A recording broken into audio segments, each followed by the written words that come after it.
Friend वर्षा। आज की इस वीडियो में हम यहाँ पर बात करेंगे कॉमर्स के कुछ इंपॉर्टेंट क्वेश्चंस के। ये क्वेश्चंस हमारे foreign trade and capital market से रिलेटेड है। तो स्टार्ट करते हैं वीडियो को। वीडियो आपको पसंद आती है तो लाइक कीजिए, फ्रेंड्स के शेयर कीजिए और किसी भी तरह की कोई भी क्वेरी हो तो ज़रूर बताइएगा। आप लोग आ जाइए, फिर स्टार्ट करते हैं क्वेश्चंस को।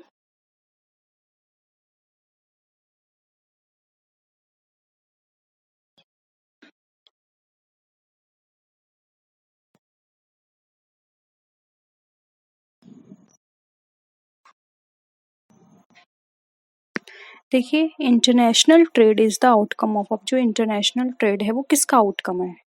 Territorial division of labour, political relationships, cultural ties या फिर ऑल ऑफ द अबव? बताइए।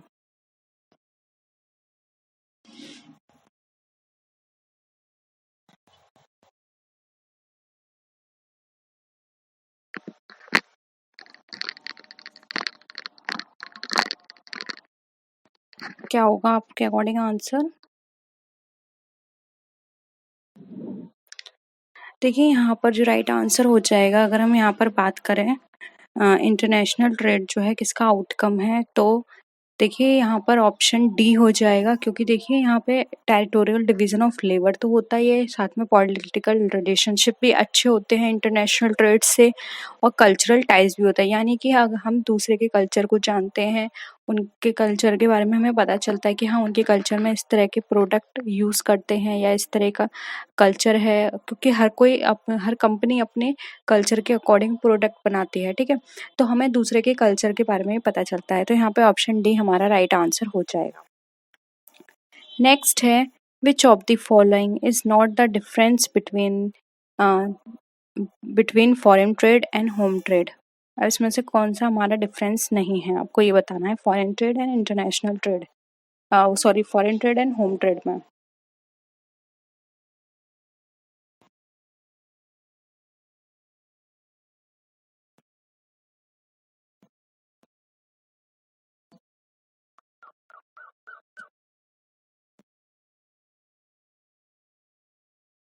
कौन सा होगा यहाँ पर?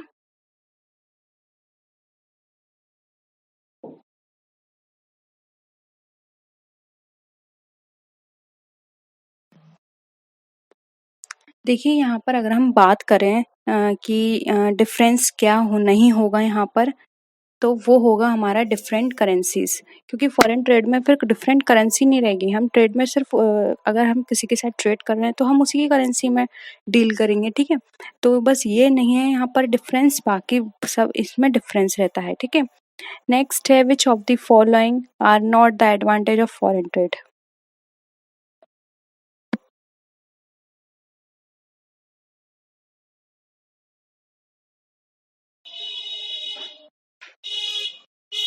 बताइए।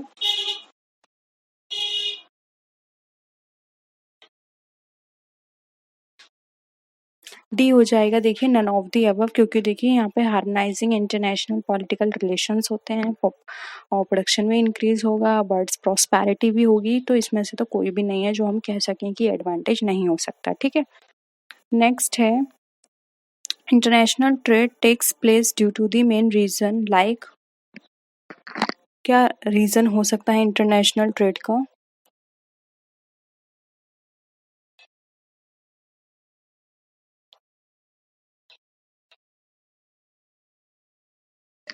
देखिए, जो सबसे बड़ा रीज़न है इंटरनेशनल ट्रेड का, यहाँ पर अगर हम बात करें तो वो हो जाएगा हमारा टेक्नोलॉजिकल एडवांसमेंट। हमें इतनी ज़्यादा फ्रिक्वेंटली टेक्नोलॉजी अपग्रेड हो रही है, जिसके बेसिस पर हमें इंटरनेशनल ट्रेड करना ही पड़ता है।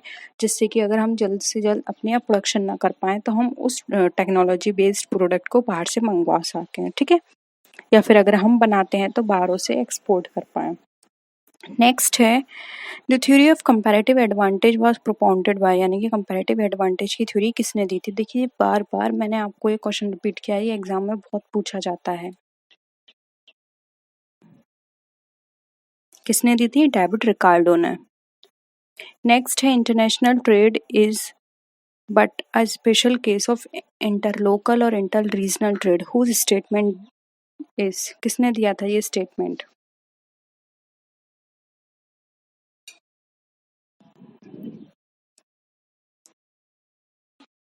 बताइए, ये स्टेटमेंट दिया था ओहलिन ने, तो ऑप्शन डी हमारा करेक्ट हो जाएगा। नेक्स्ट क्वेश्चन देखिए, the concept of income terms of trade is given by, यानी कि जो इनकम की जो टर्म्स होती हैं, शर्तें, वो ट्रेडिंग पर वो किसने दी हैं? विनर, टॉसिंग, एलिसवर्थ या फिर डोरेस?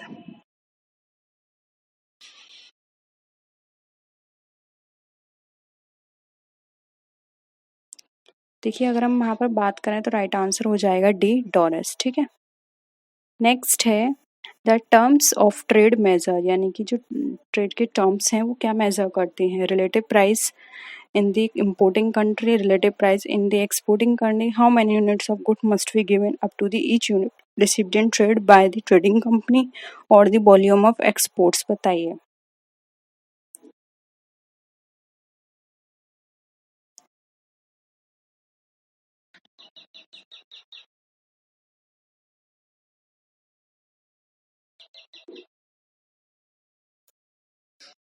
राइट आंसर देखिए सी हो जाएगा।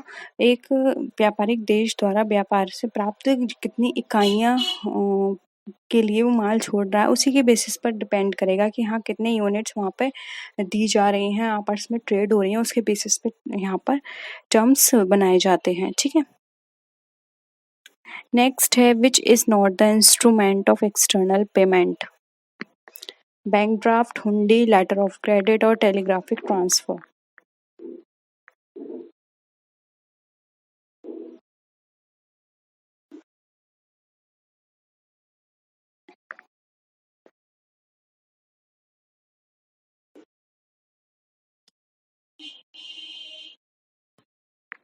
देखिए, यहाँ पर इसका जो आंसर हो जाएगा वो बी होगा, हुंडी, क्योंकि हुंडी रीजनल बेसिस पे पेमेंट के लिए यूज़ की जाती है और अब रीजनल बेसिस पे भी यूज़ नहीं की जाती, क्योंकि ये बहुत ओल्डेस्ट सिस्टम है। ठीक है, तो राइट आंसर हो जाएगा डी, हुंडी। नेक्स्ट है रेट ऑफ एक्सचेंज मीन्स। अब रेट ऑफ एक्सचेंज का मतलब क्या होता है? The external value of countries currency, the price of money, the rate prevailing in the exchange bank या फिर द यूनिक रेट? बताइए।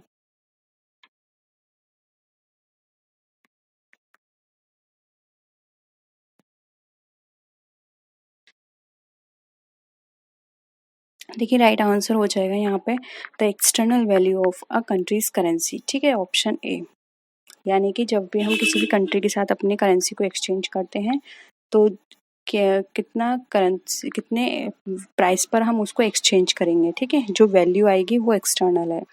नेक्स्ट है the act of simultaneously buying a currency in one market and selling it in another market is called speculation, spotting, forwarding, arbitrage?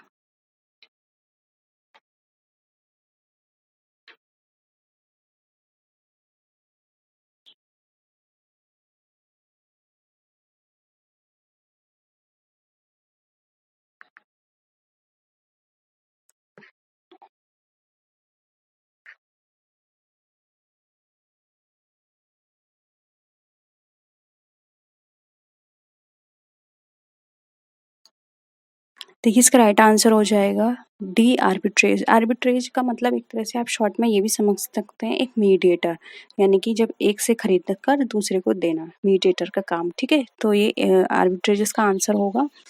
Next है in absence of payment accounts all goods exported and imported are recorded in capital account, visible account, merchandise account या फिर invisible account?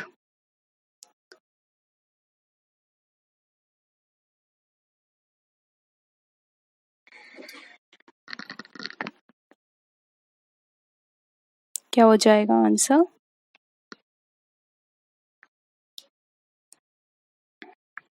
देखिए, यहाँ पे export import की बात की जा रही है, तो सीधे सीधे आंसर हो जाएगा सी, जो कि हमारा मर्चेंडाइज अकाउंट। ठीक है,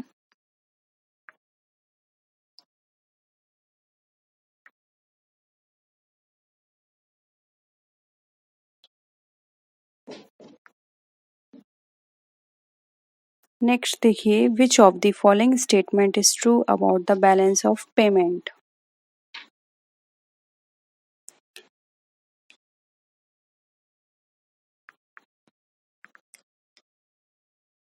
क्या लगता है आपको, क्या बैलेंस ऑफ पेमेंट के लिए इसमें ट्रू होगा?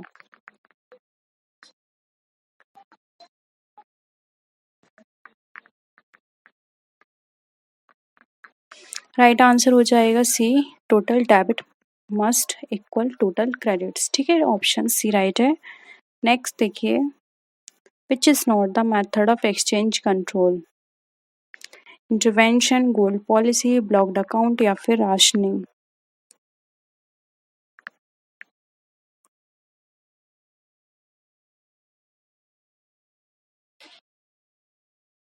क्या आपको लगता है इसमें से?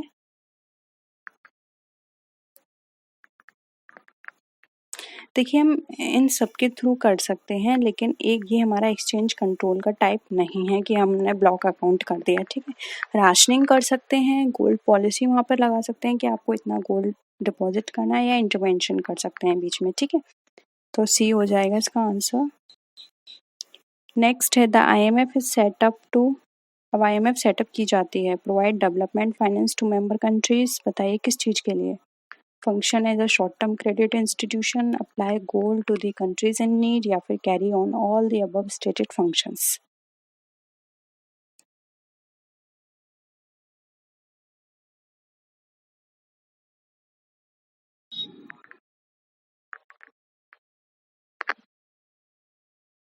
देखिए, अगर हम IMF की बात करें, जिसका पूरा नाम होता है इंटरनेशनल मॉनेटरी फंड, तो ये हमारे को, हाँ, डेवलपमेंट के लिए फाइनेंस भी प्रोवाइड करती है जो भी इसकी मेंबर कंट्रीज होती हैं, और शॉर्ट टर्म क्रेडिट इंस्टीट्यूशन भी है ये हमारे लिए, तो ऑप्शन डी हो जाएगा। और ये कंट्रीज को जरूरत होती है तो उनको गोल्ड लोन भी देती है। ठीक है, सप्लाई करती है गोल्ड को, इसलिए यहाँ पे ऑप्शन डी हमारा करेक्ट है। नेक्स्ट है, when the movement of prices of shares is downward it is called, bullish trend, bearish trend, speculative trend and none of these.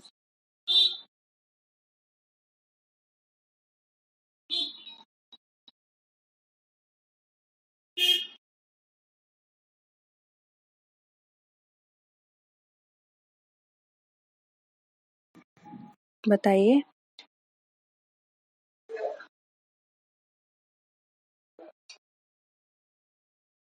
देखिए, यहाँ पर बात की जा रही है, कल किसी ने मुझसे ये क्वेश्चन भी पूछा था इसके बारे में, बुलिश एंड बेरिश के बारे में।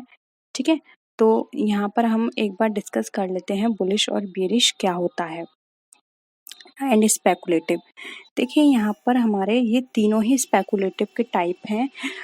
स्पेकुलेटर्स, बुल वो होता है जो एक्सपेक्ट करता है कि फ्यूचर में प्राइस क्या होंगे, राइज होंगे। ठीक है, और बियर वो होता है जो ये एक्सपेक्ट करके चलता है कि फ्यूचर में प्राइस फॉल होंगे। और स्पेकुलेटिव का तो मतलब है कि वो खरीदता है, बेचता है, वो उसका स्पेकुलेशन का काम हो गया। ठीक है, अब इसमें क्या है, price of shares is downward, future में ये डाउन जाएंगे, तो क्या हो गया, बेरिश हो गया, ऑप्शन बी। ठीक है, नेक्स्ट है, इन अ बुल मार्केट बदला चार्जेस विल बी। अब बदला चार्जेस जो होते हैं वो हमारे कैसे होते हैं,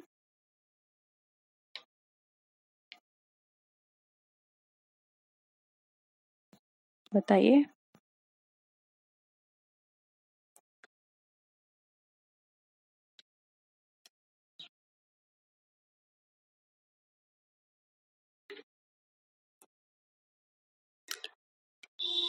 देखिए, अगर हम यहाँ पर बात करें बदला चार्जेस की, तो यहाँ पर जो हमारा ऑप्शन है ए राइट आंसर हो जाएगा। बदला चार्जेस हमारे यहाँ पर कैसे होते हैं, हाई होते हैं। ठीक है, नेक्स्ट देखिए, recognise stock exchange means a stock exchange which is for the time being recognised by, किसके द्वारा रिकॉग्नाइज्ड की जानी चाहिए?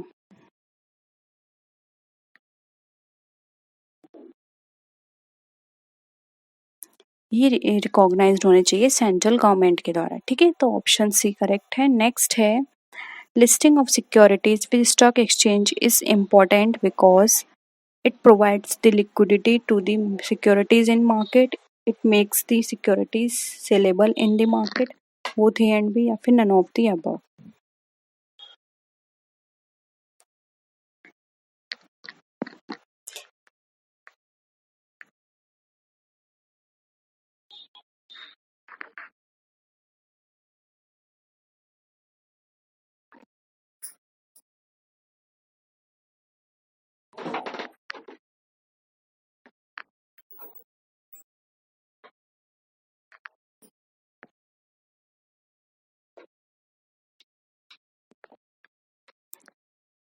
इसका राइट आंसर हो जाएगा ए, जो कि हमारा it provides the liquidity to the securities in the market. ठीक है, ये हमें लिक्विडिटी जो होती है वो प्रोवाइड करती है।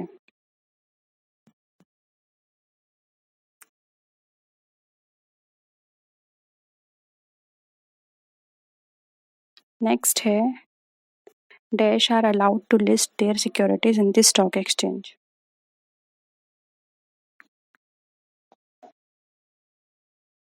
ऑप्शंस है public companies, private limited companies, both A and B, या फिर नन ऑफ द अबव।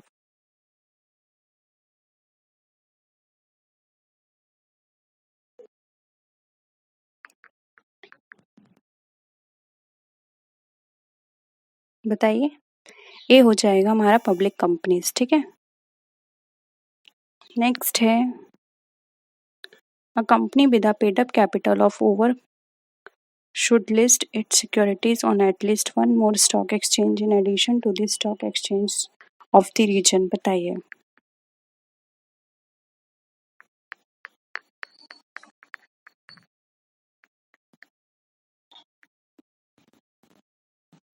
क्या लगता है?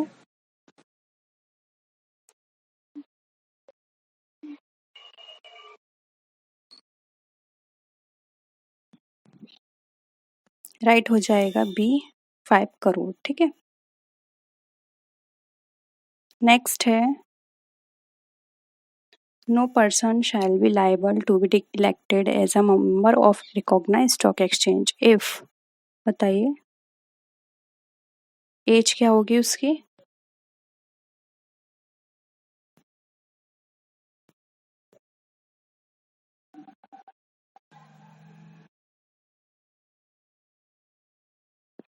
सी हो जाएगा।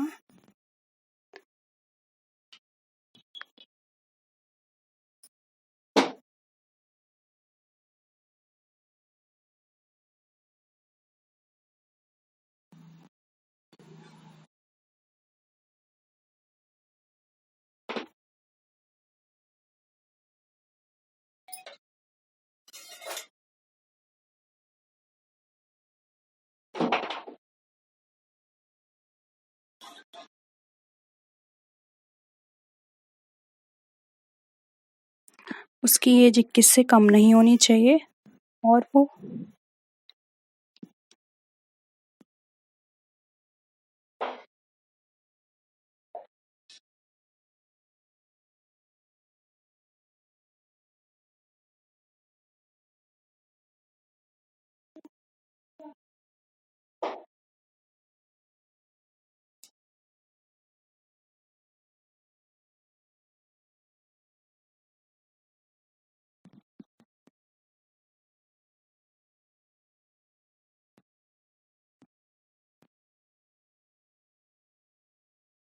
उसकी एज 21 ईयर से कम नहीं होनी चाहिए और ना ही वो अगर होता है तो, और अगर वो सिटीजन नहीं है तब भी वो पर्सन लिस्ट नहीं किया जा सकता as a member of recognised stock exchange. ठीक है, तो अगर किसी भी पर्सन को यहाँ पर इलेक्ट होना है as a member of recognised stock exchange तो उसे 21 ईयर कंप्लीट करना होगा और साथ ही उसको यहाँ का सिटीजन भी होना चाहिए इंडिया का। ठीक है, नेक्स्ट देखिए speculation in stock exchange means investment in securities, gambling in securities, buying and selling securities in the hope of making profit due to changes in price, or none of the above।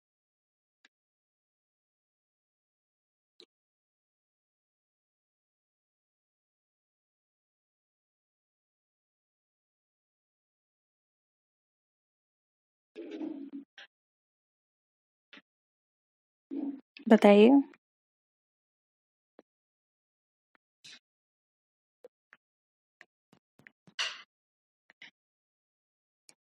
सी हो जाएगा इसमें buying and selling securities in the hope of making profit due to changes in price. ठीक है, यानी कि यहाँ पर अगर कोई भी बाई ऑन सेलिंग की जा रही है सिक्योरिटीज में ये होप के साथ कि प्रॉफिट होगा प्राइस में चेंजेस से, तो वो हमारा स्पेकुलेशन कहलाता है। नेक्स्ट है new issue market is concern with new securities, second hand securities, new as well as second hand securities या फिर नन ऑफ द अबव?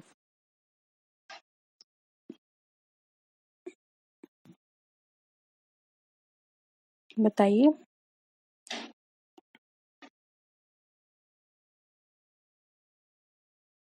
देखिए, न्यू इश्यू मार्केट की यहाँ पे बात की जा रही है, तो न्यू इश्यू मार्केट आप सबको ही पता है कि ये हमारे न्यू सिक्योरिटीज से रिलेटेड होते हैं, ठीक है, तो ऑप्शन ए हो जाएगा। नेक्स्ट है the first stock exchange was set up in India in Calcutta, Mumbai, Delhi या चेन्नई?